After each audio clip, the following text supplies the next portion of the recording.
Біз Қызылсу Қырғыз автономиялық облыстың орталығы Атуш қаласындамыз. Мұнда халықтың көпшілігі жүзім және інжір өсірумен айналысады. Інжір 8-10 метрге дейін биіктеп өседі. Және де бір айта кетерлігі, інжір 18 дертке шипа екен. Атуш қаласында 200 жылдан бері інжір өсіріліп келеді. Дәл осы бақтан әлемнің түкпір-түкпіріне шырынды інжір тарайды. 400 түптен жылына 80 тонна өнім алады мұндағы шаруалар. Інжір 6 ай сайын жеміс береді.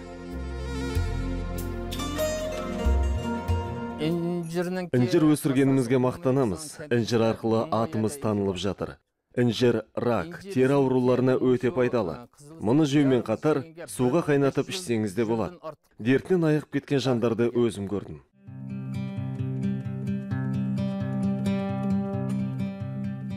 Нұрманбет Ақсақалдың жасы 63-те. 30 жыл бойы інжір өсірумен айналысып келеді. Дәмі балдай жемісті күтіп бағудың қыр-сырын білу үшін Ақсақалды әңгімеге тарттық. Бұны қышта күмі 11 айда. Інжірді желтоқсанда көміп тастаймыз. Сөйтіп наурыз айында ашамыз. Көму барысында бұтақтары сынып кететіндері де болады. Мәселе мынау түп былтыр сынып кетті. Әне анау түпте сынып кеткен. Қазір бұл бақта 60 жыл бойы жеміс беріп келе жатқан інжір ағашы бар. Ал көшенің арғы бетінде 200 жылдық інжір ағашы бар. Айта кетейін, егер ағашы сынып жатса, оған уайымдаудың қажеті жоқ. Астынан жаңа түп қайта өсіп шығады. Мынау інжірдің піскен не піспегенін қайтып ажырата аламыз? Мұшта көріміз бұны.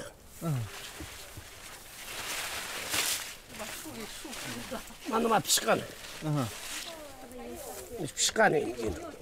Піскені арасы ашылады екен өзі? Жұмсақ болады. Маныма пішқан. Жеп көрейін? Яң. Дәмі қауынның дәміне ұқсайды екен.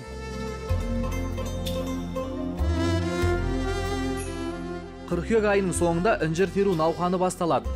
Бір келісі 15 юан, яғни 400 теңге. Атуш қаласы тұрғындарының тыныс тіршілігі осылай. Інжір бақпен берекеге кенеліп отыр. Еңбек етсең ерінбей, тояды қардың тіленбей деген мақалды тұрғындар туғып ұстаған.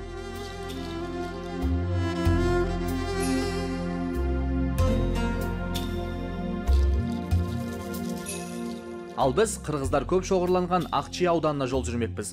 Ол жайлы ертеңгі бейне сюжеттен көре аласыздар.